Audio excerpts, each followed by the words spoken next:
Christiana, good to see you. Thank you for being here today.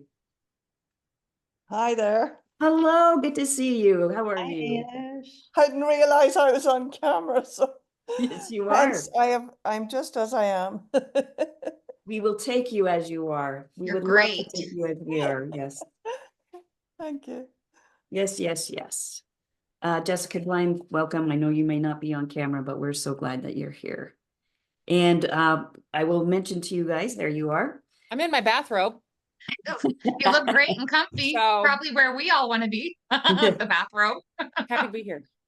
We're glad you're here. Actually, I will tell you this, Jessica, one of my clients has found out she's an executive at a local business here, and she's found one of your UPNs, or unique personal needs from the book, would be to have her slippers on her feet, an Afghan on her lap, a cup of British tea on her desk, and a candle. And she does her best work because of her UPN. So Love it. work that way. So I what have the candle. that is brilliant. Thank you. And actually, she's from the UK as well. This is Ireland. I know. Well, that's right. You're from Ireland. That's right. Sorry. I'm getting my Countries. islands mixed up. Yeah. Yeah, it's really interesting. Ailish, I've had two people come into my practice recently, same name, Lizzie from UK. And now you're the second caller I've seen in 24 hours from Ireland. Yeah. And my Yeah. name is Ailish, which is Irish Ailish. for Elizabeth, which is Lizzie. Oh know? my goodness. Okay. What is that about? That's the Irish word for Elizabeth. I'm actually Elizabeth on my birth certificate. So Eilish is, oh wow, thank you for telling It's me. Elizabeth, yeah. Yeah. Well, guys, here we are. We have about almost 100 people that get this recording. And we've only been doing this series of webinars for less than a year. And what brought this webinar series of courageous growth is we set our theme for last year, Shannon and I did here at SoulSolve, that we would measure our success in heartbeats and not dollar signs this year. And we felt like that was what was needed. I don't know if that was prophetic, because now we really feel like that's needed. And so one of the guests we wanted to have on, as some of you are going to find out here, is the great Goldie, or Deborah Goldstein, who is really a dear heart and a courageous leader in her own right. And so I want to tell you a little bit about her. I'm going to tell you from two different sides of my life. Professionally, she's worked and motivated professionals since 2009 as an executive coach and a workshop facilitator. And she says this is her personal mission, and I want to read some of it for you. It's my personal mission to support professionals in realizing their greatest career and personal potential. I believe that true potential can be realized when aspirations are aligned with values and intentional practices are employed continuously. My coaching is built on a foundation of neuroscience, which is fundamental to emotional and mental energy. And since I've known Goldie, I feel like you have paid attention to intentionality for both emotional and mental health and emotional and mental energy. So I thank you for being a champion of that. On a personal level, Goldie has quickly won my heart and been a favorite of mine in our conversational intelligence continued mastermind group that she and I and Deborah Nash get to be part of. And one of the beautiful things about Goldie is her cooking and her chef skills. And every time around her, I find out something new. She just taught me new things about making stir fry. And last year when we were together in her beautiful home, she told me and showed me how to improve my boiled egg skills. Imagine that. I didn't know that you could improve on that. And she showed me, and it has made a huge difference in breakfast time. So Goldie, you are loved for many, many, many reasons. And today we're going to talk about something that's close to her heart. And I'm going to let her actually talk about our topic, because Goldie talks about her work with Driven. And I didn't get where she was coming from until I listened to her very closely and watched her over the years about the drive, the innate drive that we can have inside of ourselves for things that are not like accomplishing and doing stuff, but things that are driving us to be more rather than necessarily having to do more. So with that introduction, Goldie, talk to us about the theme, where you're going to take us today, and let's get going. Thank you. And before I talk about the theme and where we're going today, everything that you said, Lynn, those kind words towards me, it's right back at you. One of the greatest pleasures of my year so far was to be in Salt Lake City and to take the time and the space to each grow some ideas for business. And my idea is to continue to grow the Driven Community Laboratory, which was actually a little seedling of an idea that came out of our mastermind last year. Yes. And the Driven Community Laboratory is a virtual space where like-minded and like-valued people can get together in order to continue their personal and professional growth in a community environment. And that is a good framing for today, because this series, Courageous Growth, is very much in line with the Driven Community Laboratory and our Driven to Wellness formula. So that's what we're going to be doing today, is we're going to take a look at the concept of courageous growth through a few different dimensions. The first is, what are the essentials that we need to start courageous growth? And then what are the roadblocks that we inherently face whenever we want to stretch out of our comfort zone to be able to step into our potential? And then we're going to look at some mindset changes, reframing, and thinking about how to turn challenges into opportunities. And then we're going to do a little demo. Lynn and I are going to do a demo so we can take you through about half a dozen steps so you too can practice stretching out of your comfort zone to step into your potential. So in order to do that, before we dive in, I invite you, the people that are on the webinar today, as well as the folks that are tuning in, to think of a scenario where you'd like to employ courageous growth. So where would you like to stretch out of your comfort zone in order to step into your potential? And frankly, it could be any growth, because any type of growth starts with one baby step. So it could be something really courageous, like changing jobs or changing careers or starting a business. It could be something like being more present with your family when you're with them. It could be, I want to exercise more. So anything that is calling to you, a change that you would like to make in your life, is the invitation for you to think about. So at the last part of our session, we can go through those steps. Lynn will be going through those steps, and you can be thinking about how you can go through those steps too. So before we dive in, Lynn, is there anything that I'm forgetting? No, I think, I guess the only things about the logistics is if you have background noise and you think you'll be interrupted, please put yourself on mute, except please come off if you have comments. Just some of the normal stuff that we forget sometimes to do now that we're used to Zoom. And please feel free to put comments in the comment box, because Shannon is here watching chat for us. And also, you know, if you do have something you want to say, raise your hand. You can do it physically or you can do it digitally. We'll keep an eye out for both. So feel like we're ready? Excellent. Okay. Then let's talk about, for a couple of minutes, the essentials for courageous growth. And I think about 3 essentials that we need in order to stretch out of our comfort zones, to step into our potential. And the first is our heart set. And I like to lead with the heart because, well, first of all, if we think that we want to stretch because we should, or we have to, or we need to, that's not heart-centered.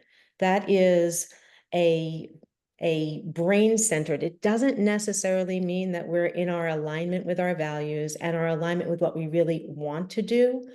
So I like to think about heart set as a first step into stretching out of our comfort zone. And the other reason I like to mention the heart first is because if we do not employ self-compassion while we're trying to grow, it just ain't gonna work.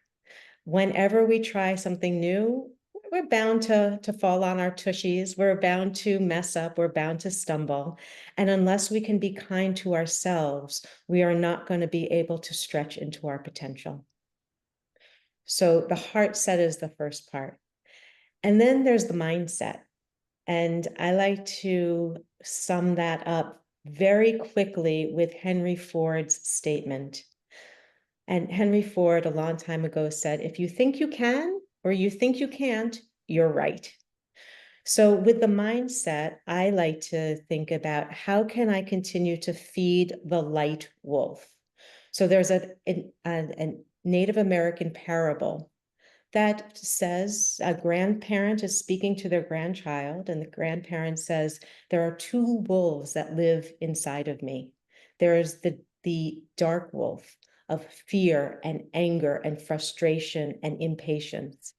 And then there's the light wolf, that of compassion and love and gratitude and hopefulness and appreciation. And the grandchild said, which wolf wins? And the grandparent says, whichever wolf you feed.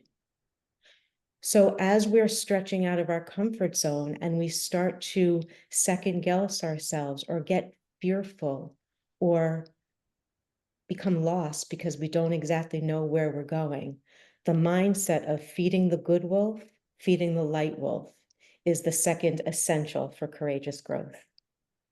And then the third essential for courageous growth is the tool set. So your heart set and your mindset, and then your tool set.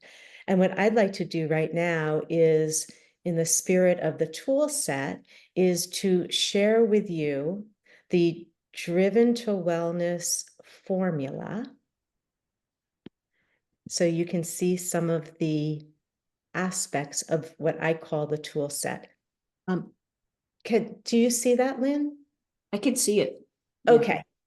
So the Driven to Wellness formula is comprised of three dimensions. The first is intentional choices. The second is willingness. And the third equals to success. So when it comes to intentional choice, we've already talked about a couple of these pieces.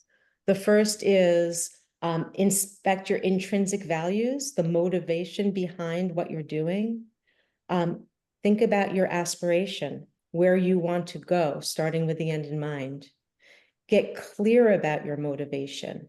And again, as I mentioned at the beginning, if we're saying I should and I need to and I really have to, those are not necessarily intrinsic motivations.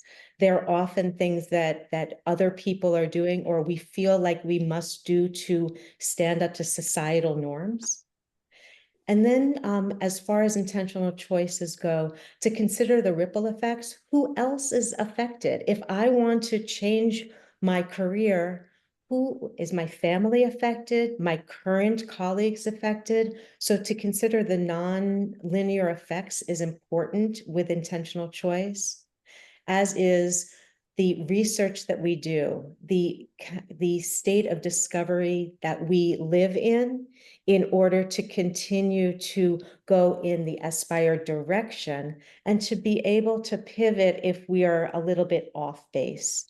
So I think of intentional choice as sustained direction, and it's a personal life philosophy. And then there's the willingness. And I've made this big, but so you can't see the adorable pictures, but we might send this diagram out tomorrow with the follow-up. But the willingness is really how we construct. So that is the habits that we craft, how we're going to take the discovery pieces, the education and learning, and put them into practice. How are we going to be able to fortify our mindset? So that's feeding that light wolf. How can we stay in experimentation and adaptation? Because often when we have a goal in mind, we're all about it getting to the end of the experience, not remembering that we will probably go off the rails at some point. So to continue with the mindset and the playfulness of experimentation and continuing to adapt, and we can do that when we remember to reflect and to celebrate. Reflection is such an important part of any kind of courageous growth to make sure that we stay on track. And celebration we'll talk about near the end because it's one of my favorite things to talk about. And then there's the success piece. And I like to just scroll here for a moment because it's so important to start with the end in mind. And that means, what does success look like to you? How do you want to define success? So this visual is actually used in our Driven to Wellness workshops, which is part of Driven Community Laboratory. So I wanted to show you these different steps, and I will stop sharing my screen. Hopefully you can see the board again. And I want to now spend a couple of minutes, now that you have seen the tool set and you've got an idea of the heart set and the mindset. I wanted to move into the roadblocks to aspired growth, the roadblocks to courageous growth, the roadblocks to any growth. And I'm going to ask Shannon if you would mind launching a poll. And oh, no, actually, you're going to put into the chat box the link to the poll. And Right. folks, you are all invited to participate in this poll. If you follow the link that Shannon's just put in, you, in the perfect world, will get to a question. And the question is, what is your barrier to courageous growth? And you may choose as many of these choices as you would like. But there is resistance to change, fear of failure or rejection, perfectionism, the imposter syndrome, and lack of direction or support. And you can choose as many as you would like. And once you've chosen, you can submit, and then I will find that and share the responses so we can see in community what is on people's minds. Yeah, while that's coming up, I apologize for the music. I had some music playing before I came on, and I wanted, while you're getting that pull up, I wanted to go to the word willingness and look it up on my phone on the dictionary. Before you say anything, Yes. we might want to pause because I have a favorite quote for willingness. So do you want to share that now, or do you want to share that when we get to how to turn challenges into opportunities? It's up to you. Well, I thought it was good right now because I feel like the two things that got to me were the quality of being prepared, and the quality of having the ability to do something once you're prepared. Almost like it's a quality of being ready and a quality of having ability to back it. And what I want to encourage people is to think about that as you make your choices. And then we'll talk about it after, because I feel like as they make their choices, and I don't see the poll coming up there. Has it come out yet? I'm going to share it Okay, right now. let's do it. Okay. Because that word just lit up for me this morning when you were talking about it and how important it is right now. Yes. Uh-oh.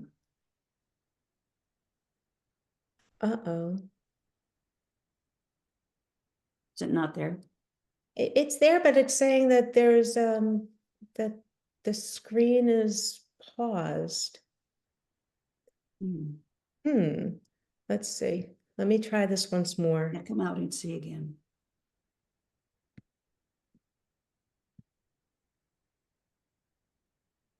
There. Well, it's not in presentation mode, but I think that, can you see? Yeah, Is that I can see it good enough? now. Yes, yeah. So there's some resistance to change. There's then there are three ties: fear of failure or rejection, perfectionism, imposter syndrome, which I also think is the inner critic. My inner critic Eve is always with me. And then there's lack of direction or support.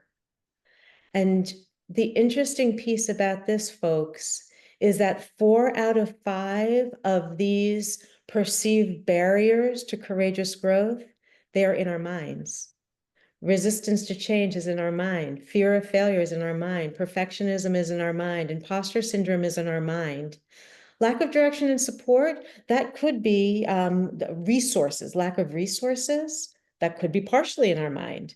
But I do like to point out that so often barriers to growth in any way, shape, or form are in our own brains. The biggest barrier to living the life we want to lead, lives between our 2 ears. It's our own brain.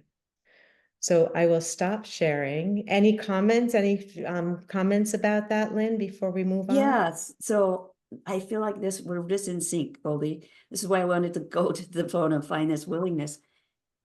We can't just be willing to say, okay, I'm willing. Okay, I'll do that.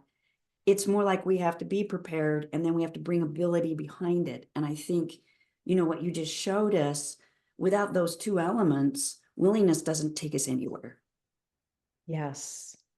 Yes. And I love Rolf Gates's sentiment about willingness. He is a yoga instructor. He's written a phenomenal book called Meditations from the Mat, where every day I read a different meditation before I do my yoga.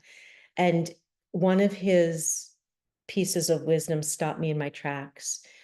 Rolf Gates says, I was transformed, and all that was needed was the slightest willingness on my part to be transformed. And that's how I like to think about willingness. And that's what I think about in the Driven to Wellness formula.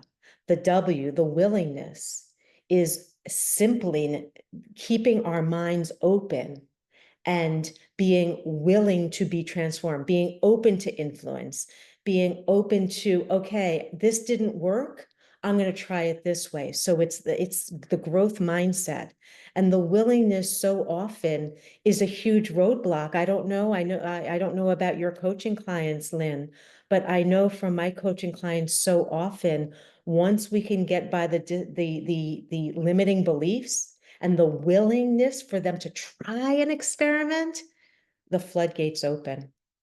Yeah, it's the mindset that shifts, not the behaviors that have to shift first. Yeah. Exactly. Yeah, the mindset is the key.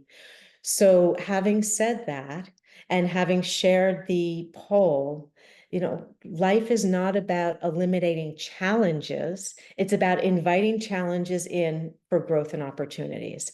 It is inviting the invisible, making the invisible visible, and reframing that in order to see opportunities. And I would love, Lynn, if you would say a couple of words about immunity to change, because that too is part of that mindset and getting over those challenges, those self-imposed challenges to make courageous growth. Right. So the studies that support the immunity to change work out of Harvard with Keegan and Leahy, they looked at heart patients who were told by their doctor that they would die if they did not change something. And this is life or death.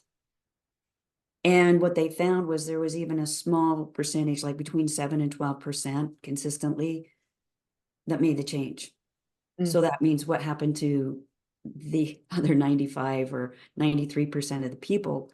And it wasn't because they were bad people. It wasn't because they didn't value their lives. We have neural networks, as many of you on this call know, that drive behaviors, using the word driven, and they drive us instead of us driving them. And so if we are driven to a change, we have to instigate that from changing how we think about things that then changes our pattern of how we do things, even to change our own lives. If we don't go that deep into that process, we don't change. And so I think the point you're getting at too is, and I'm going to use a word that they use, Leahy and Keegan use, it's adaptive. You have to adapt. And you have to look at, okay, with these heart patients, they had to start with, I'm putting the sneakers by the bed and I'm turning on the alarm at 6:30 and I'm walking no matter what. And maybe the first day the alarm got pushed off and maybe they walked around the house for 5 minutes instead. But that was a mindset shift of, I'm going to at least do something. And then you can see how it might progress until they're walking and eating differently. So adaptive is often something that goes along with willingness, and the drive has to come from within. Is that? I love that. That is beautiful. It makes total sense. And the adaptive, Lynn, you'd mentioned the neural pathways in the conversation. I'd like to offer one other area that we can overcome or shift a perceived boundary or roadblock when it comes to our neural pathways and changing our neurochemistry. So I dressed for the occasion, especially because I knew that Ailish was going to be here today. And I'm wearing one of my Judith E. Glazer t-shirts that says "Words Create Worlds." And I wanted to find some way to introduce Judith to this conversation, because that is how Lynn and I are so fortunate to know each other. And Judith's protocol of conversational intelligence speaks to the neuroscience of conversations. And it speaks to the fact that I can change my neurochemistry and your neurochemistry in real time based on the words I choose to use. Words create worlds, whether it be internal or amongst a bunch of people. And likewise, we can change our neurochemistry in a minute by how we breathe. So when we're feeling challenged, when we feel fear, when we feel like I cannot stretch out of my comfort zone, that's actually our amygdala speaking. That's not the truth. That is our fear speaking to try and protect us. So I wanted to introduce as one of the shifts, the mindset shifts we can make in order to stand up to our perceived challenges and move forward, as a breathing exercise. So if you are in a place, I would love to have you put your feet on the ground and feel your connection to the ground. And then I'm going to take you through about a minute of breathing so we can, right in real time, reset our neurochemistry. So as you breathe in through your nose and out through your mouth, focus in on the sensations of your breath. Maybe it's feeling the breath come out of your nose. Maybe it tickles your nose a little bit. Maybe the in-breath is much warmer or colder than your environment.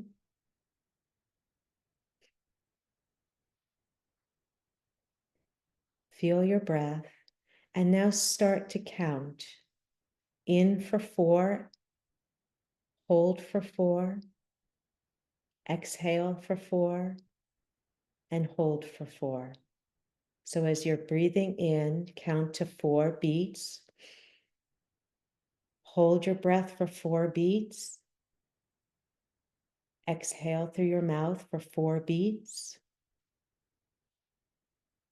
And then hold your breath for 4 beats.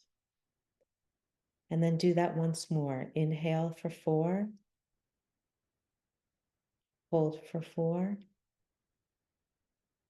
Exhale for 4.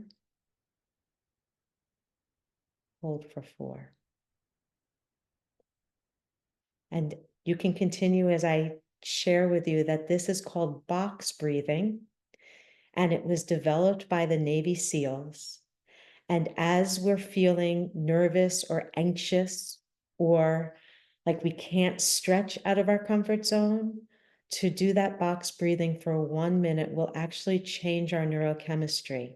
It will allow our thinking brain, our executive brain, our prefrontal cortex to come back online. And we are so much more powerful from that posture versus being in our amygdala. So how did that feel? Excellent. So now we're going to get into the real-time coaching. And folks, anything that had come up to you at the beginning, a change, whether it be a courageous change or a smaller change, you can bring that to mind while Lynn shares with us what she would like to work on today. So one of the things, and I've talked to some of our team members this morning about this, this actual webinar series is something I'm thinking about changing. We've always been known as being a company that supports courageous clients in 3 categories. One is the courage to do career reinvention, which can be daunting. The courage for entrepreneurs to level up their leadership, which there's so many things that they could be focused on, but taking time to level up their leadership, better understand themselves and lead from that position of authenticity and build their business acumen. And then C-suite executives who are adding conscious leadership to the way they grow people. And those are our areas. And so you can see how those all take courage to grow. And so when we named this webinar series, Courageous Growth, and we invited people like you on, we know we've served. We know we've built heartbeats instead of dollar signs with this free webinar. And after yesterday's morning, after I came out of meditation and a couple of hours I had to take a knee. I had to catch my breath. I had to regroup from the shock. The shock of a country that I live in that is now so divided even more. Decided that maybe the shift I need to make is from this courageous growth webinar to something I sent out to select people yesterday, was something that actually got channeled to me and helped me get through the day. And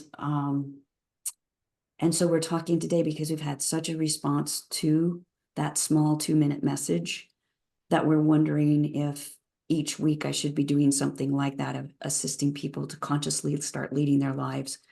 Because the basis of the message was nothing's been destroyed or lost. What has happened is in the shards that are left of what may have been shattered in your heart is the ability to see your heart and which part of it is still beating life.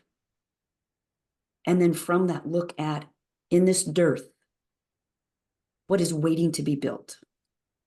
And so we're wondering if I could start experimenting with sending out these 2-minute messages weekly to keep supporting people to be consciously leading their lives and looking for what needs to be built. And some of it has to be built in the individual first. And so that's kind of the thing I'm looking at going, that's a shift. That's a shift. We have so many mechanisms to make this webinar happen. That would be a shift. So that's the high level. Thank you. Thank you for sharing that. And I feel that. I feel the taking the knee. When you were talking, the ashes is what came to my mind. Like, how do we build from the ashes? I even listened to the Firebird Suite this morning. So the first of this 6-step cycle that I'd like to take you through is, the first step is getting granular. So you've given us the high level of why, the why behind the what. And I'd like you to speak for a couple of minutes about, and you mentioned it, but the getting granular is composed of, what is the motivation? Is it intrinsic or extrinsic? Like, does it really coming from you, or is it something that you should do? So let's speak. Will you share a little bit about that for a moment?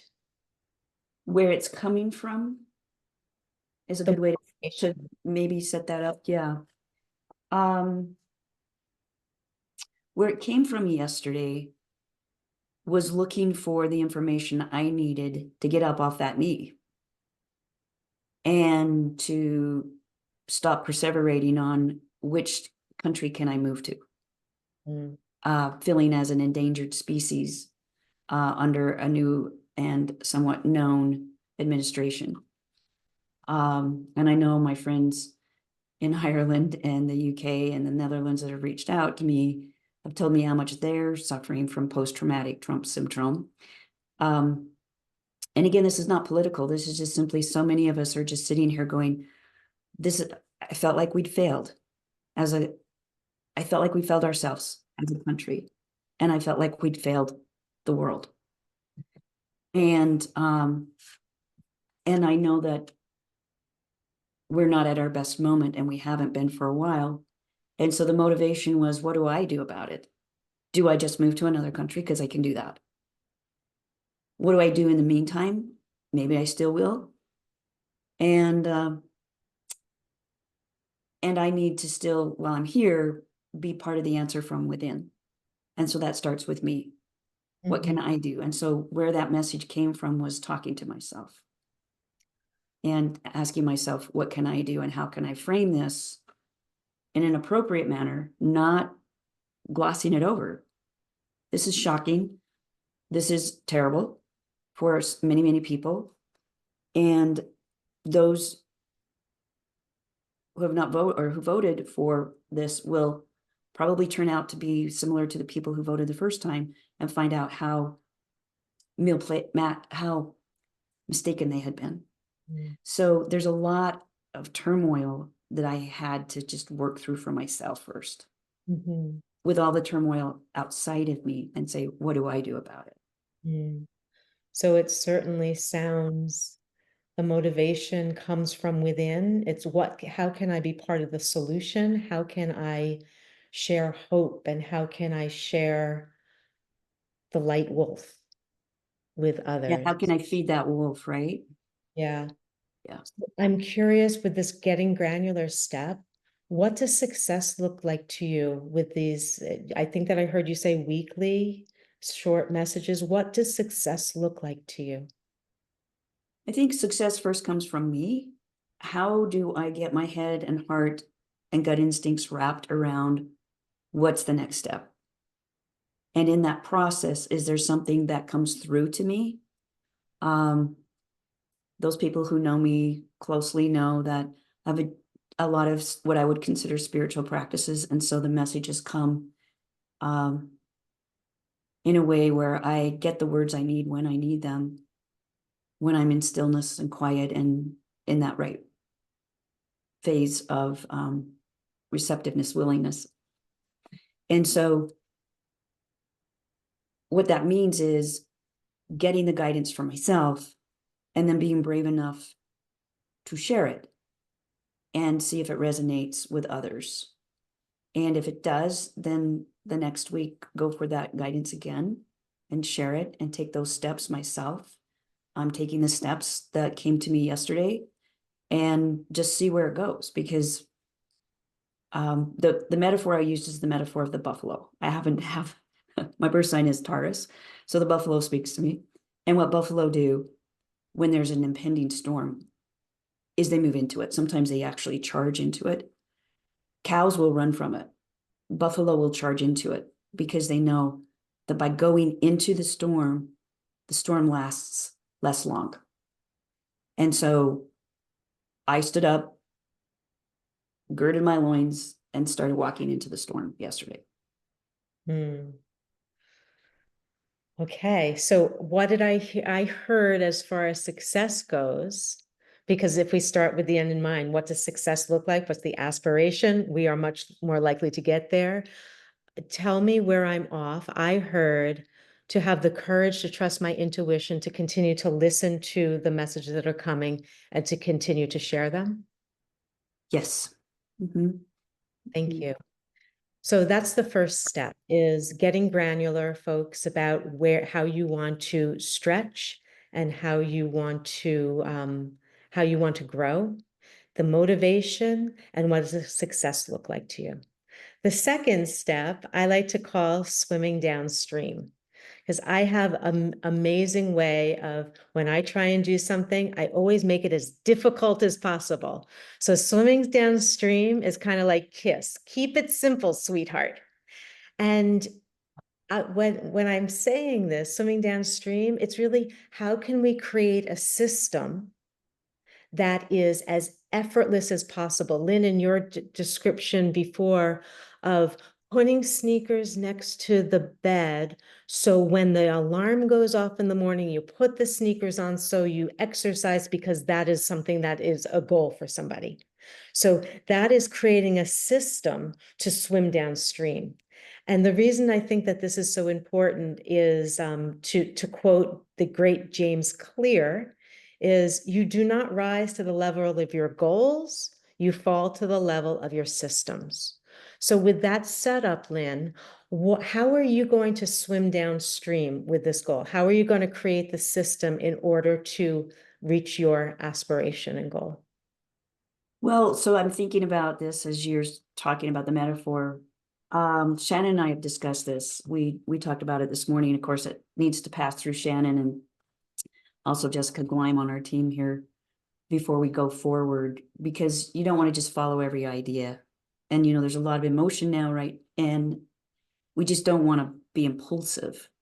We want to be responsive. I go back to this thing, why willingness talks to me so much. It's quality of being prepared and ability to follow that preparedness. So what I learned from sharing the Be the Buffalo message that went out yesterday is a lot of people were sharing it and giving us feedback. And we got at least 2 emails of stay in there. Don't run away, Lynn, stay in there. And so we talked as a team, and now the system is, well, let's just do what we did yesterday. We send it to the people who responded, and then they send it to the people that they know. And we start, and at some point, if we're starting to get groundswell with it, then we have a system in place where we can move it over to a platform. But we're first testing to see if it gets out there and gets an audience. So we're doing organic, let's go down the stream. Let's just go down the stream. And will it look like a certain day each week that you will send it out? Well, I appreciate your comment, Ailish, the ripple effect. Yes. It could go out very consistently. Yes. And so that means I need to put myself in a position where the channeling can happen consistently. Because this message it wasn't an intellectual thing. And it came over a matter of minutes and stretched over a little bit of time as I was in meditation and contemplating. So it's going to take on that side of it, Goldie, preparation on my side to stay clean and clear so I can get the message, to write it down, to get it recorded, and then to send it out. And if it goes consistently, then people are watching for it. So I do like that. And I'm sure that's something that Jessica Gleim was going to tell us at some point, because she does a great consistent newsletter on Thursdays. So yeah, I think that would be going with the stream and then adding a little more quality and finesse to it by having it be so predictable. Thank you. So the second step is, how do you create a system in order to be able to reach your goal? And I like to think about, how do we keep it as simple as possible? So the third step is tracking progress. And you know the saying, what gets measured gets done. And I'm curious how you will consider tracking your progress, not just the newsletter, the messages that go out, but also, I suppose, and maybe this is a question, how they're being received. So how will you track that progress? Well, I just pulled out my daily planner and I'm writing down who I heard from yesterday, who sent me back responses. And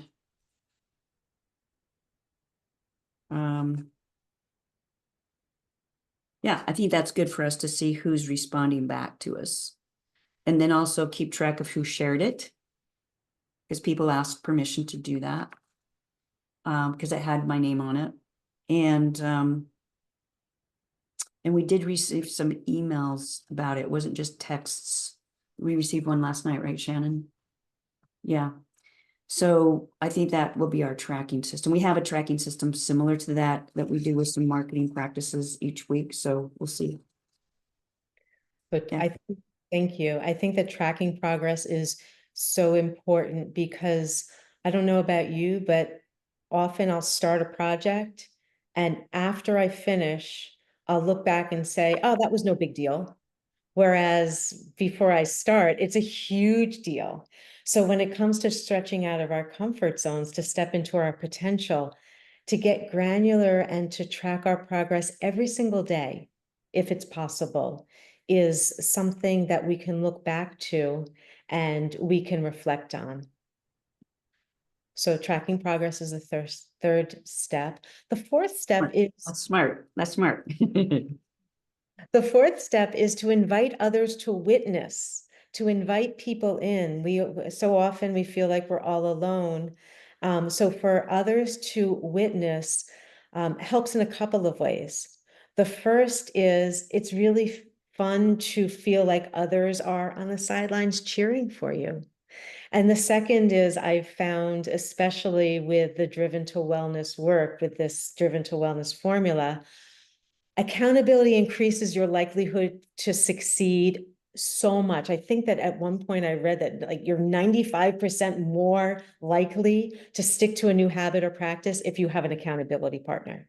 And I know some of my colleagues have walking partners, gym buddies. And with the Driven Community Laboratory, when we do our Driven to Wellness series, I match people up who'd like to be matched with accountability partners, because, and the people who say yes, they are still not only still checking in with their accountability partners, they're the ones that have done the best with their commitments to their new habits or practices. So with that very long introduction to this really important point of inviting others to witness, I'm wondering how you will digest that and how you can apply that to your aspiration. Well, I know you're going to ask me on my mastermind calls with you each month. Yes, I will. Yes. And that's one reason why I shared it this morning with Shannon, and we put it as an agenda item, and then we shared it with Jess Gleim, who works with us on such projects. And I know it's on her radar. So we have people that will check in. And I also know the most accountability to myself is to self. And so I have put it as a big rock, if you follow the Franklin Covey vernacular. It's a big rock on my schedule for the week of 11th through 16th of November. Nice. Yeah. The fifth step is building in reflection. So once we start to do anything that's new, it's so important to at specific times, at specific intervals, to stop and reflect.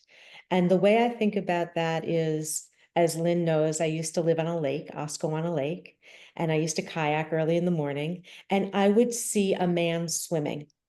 And he had a snorkel, so he could swim for a very long time with his head down. But I noticed that at intervals, he would pick his head up. And I realized it was to make sure that he was still in the direction that he wanted to be. Because if you keep your head down for too long, you start to change direction just a little bit with a stroke, because my left hand strokes more forcefully than my right hand, we get off target. So to build in reflection time, so we can look back, see what we want to start, what we want to stop, what we want to continue, what we want to adjust, is a really important part of stretching out of our comfort zone to step into our potential. So Lynn, how will you build in reflection? Well, I think in the accountability mode, we will look at what the marketplace is telling us. I mean, I just looked down at my phone because I had a text come in, and so this is somebody we shared it with, and this is the third time they've sent something this morning from somebody who heard it. And the comment is, OMG, I love this. Thank you for sharing it. I'm going to share with my other friends. because he was just gutted right now. And I think that this will be really helpful for him. Thank you. You're the best. So that was somebody who shared it, finding out from somebody they shared it with, and then sending me the results. So keeping track of that, and then also taking time, because I got challenged on a call last night. It was a social call, but I got challenged by that first email that came in about this, that Shannon made sure I saw. And I shared it with a social friend, and they really stopped me in my call with her yesterday. And she said, "Are you absorbing what they said?" And I know where I was. I had just come back from 3 hours of fencing last night, and I was tired because I did not sleep the night before for obvious reasons. Did not sleep well. And so I just knew when I got up before I did my meditation this morning, I would read that email. And it hit me how profound just that 2 minutes was for the recipient. And so I sent it out to this individual this morning, and I'm sitting here going, I think the reflection, Goldie, will be formal and informal. I think it will be formal in taking time with our team to see what kind of feedback we're getting on it. And I think it will be informal in these moments when I absorb it, and potentially, I have a page open. This is my gratitude journal. And this was the last entry. So it's very visual. It's very much has a lot of scrapbook qualities. And I am printing off some of the responses and putting them in the gratitude journal, because the gratitude journal has 5 steps. These are the Huberman, those of you who do the Huberman podcast, you tell what the situation is and what the struggle is. So you write up what happened. Then you tell what the support was. And then you tell how you feel about it, what moved you, and what the impact was. And in that reflective time, you actually get benefits of gratitude, but I will also get the reflection of what's next then. What is the audience needing? So I think it will be informal and formal. Mm. Thank you for that. And that also is a great segue to the 6th step. So the 5th step was build in reflection. The 6th step is my favorite, which is celebration. And that does not mean popping open champagne bottles. It means taking a moment to give yourself a mental rock on, way to go, atta boy, atta girl, whatever you want to say to yourself, to recognize. So Lynn, you had said, I read that so I could absorb it. And Yeah. that's what I mean about celebration, is it's acknowledging the work that you're doing. And celebration actually contributes greatly to building confidence, because the definition of confidence that I like to use is a belief in one's ability to succeed, and that belief stimulates action. So when we take a moment to acknowledge, wow, that was great, awesome effort, way to go, woohoo, that is stimulating further action. I think of it as a cyclical loop. The belief stimulates action, the action adds to the belief, and that propels us forward. So besides absorption, how will you be celebrating each of these steps towards your aspiration? Yeah, because I think the absorption for me is a really big one. Knowing that you can impact people for good. That's huge. That's celebration in and of itself.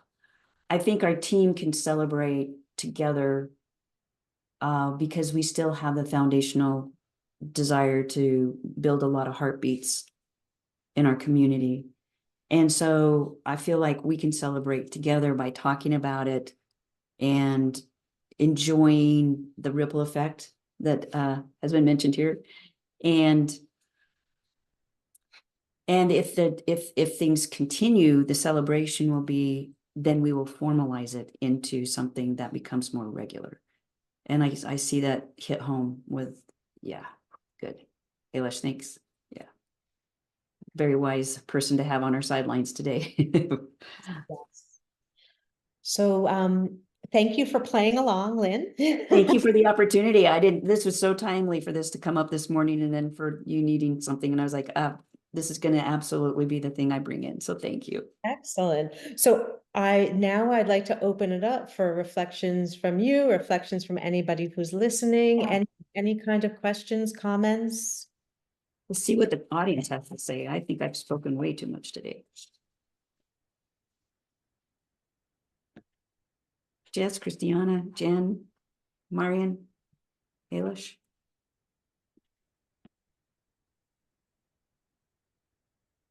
Yeah, it's very difficult. Well, firstly, one good thing, we had no satellite, so we couldn't watch anything to do with the election. So that was wonderful not to have to tolerate that coverage. So, but yeah, there is a lot of concern, I think, globally with sane people about what's happening. And it's very difficult to comprehend how it happened. The same as in Ireland or in the UK, it's difficult to comprehend how they left the European Union. But it's a very personal effect from what I'm hearing. I mean, personal in that I suppose we haven't time to get into the politics of what you're dealing with, the hatred or whatever. I don't know what one calls it. But anyway, I really liked Deborah's process, you know. I was noting it down, even though it's recorded and all of that. Is everything okay, Christiane? I thought maybe, anyway, yeah, I was noting it down because is the question overall about where we started, or is it specifically about what you're covering, Lynn? That's what I'm not sure. Probably whatever you wanted to, but also about the process, because I feel like the process was brilliant in how it facilitated what I needed to metabolize, maybe? Is that, yeah? Yeah, and I can almost, like, well, I do empathize. I can almost feel your pain. I feel it with you. It's very visible to me, even though we're on a Zoom call, I can actually feel it in my heart. And I loved how Deborah produced the heart. I mean, to me, that's it. And that was Judith, wasn't it? Like Deborah, you talked about Judith. And I know, Lynn, you did work with Judith. I remember that so well. And it's interesting. I always think she's talking to us from beyond. I do too. Yeah, because this is November, you see, and it's coming up to her anniversary. And what would she say? You know, and what would she say to you, Lynn? And I think she'd be really supporting everything you're saying, wouldn't she? Because that was who she was. I think so too. And I think that Deborah, you know, in other ways, I can use your process for, I think I need to put the runners at the bed, Lynn. We won't go there. But, you know, tracking and inviting the witness reflection, I think that's something we learned in Judith's work and in coaching. But I think that, Lynn, for you, where your heart is at the moment, you're very broken or hurt or devastated. I can see that. And it's what I'm hearing you saying is you want to reach out to people who have a similar feeling and maybe don't have the supports, that you're a very strong person and a very large energy, being honest with you. And I think that it's necessary for you to do what you're doing in actual fact. And I actually think it's much bigger than you think, the support that you're going to give to people. That's what I would say. Thank you so much.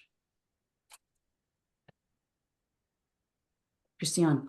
Super quick share. Thank you for this fantastic process. And yeah, those were my grandkids walking in on me. I had to kick them out because they took over. I have them too. So I listened to your webinar from the other day, Lynn, and it really touched me with the 80-20 rule and concentrating 80% on our strengths. And so I really revamped my marketing strategy because there are so many things that I'm doing that I feel bound by society and by, well, that's the way we're doing business and that's how it's done. And I just decided to kick it all to the curb and really define myself to the 80% of what my strengths are, and doing the videos, being on stage, doing the one-on-one coaching, the group facilitations and all those things as my marketing tool, and not the typical conventional way of how it's being done. So I want to really thank you for that. And I'm going to take myself through the process and see what happens and what ideas I'm going to come up with. So I got a lot from today. Thank you very much. Yeah, thank you. And Goldie, Christiana is just a warrior for goodness. And she, in the history I've known her, has taken processes and 10 times them. So Christiana, please let us know what happens, okay? Thank you. So Lynn, do you want to bring this on home? Let's bring it on home. So we have some things you can do if you're interested, if you want to work with Goldie, and please go back to the recording and take yourself through it. We have a link to sign up for speed coaching. You can be part of this driven community, which is a lab that Goldie has designed, developed, innovated, created, and runs. And then D2W. You want to talk about D2W? Yes. D2W is the kind of the boot camp for the Driven Community Laboratory. We start with Driven to Wellness, which is 4 workshops that look at personal energy management, physical, emotional, mental, spiritual, and social energy. Because when we have such agency in our lives to manage those energy sources in order to live the lives that that we aspire to. So Driven to Wellness is the boot camp that starts the process. So everybody that's in our community, the Driven Community Laboratory or the lab, has the same understanding that we have agency, and with agency and the will to do things, miracles can happen. So thank you for sharing those links, Shannon. And thank you for having me today, Lynn. It's our pleasure. It always is when we have you. So Goldie, you've made our time golden. And everyone who's participated today, even if you've been quiet, we can feel the spirit of your presence, and we appreciate that. And if nothing, it's more important right now, it would be that kind of connection across the globe. We've had people from various countries joining us today, and I so appreciate that we can have that kind of camaraderie. So Goldie, thank you for bringing it. Shannon and Jess, thanks for supporting this, and for all of you for attending. Please take care. Thank you. God Bye-bye. bless, and thank you for having us. Bye-bye. God bless.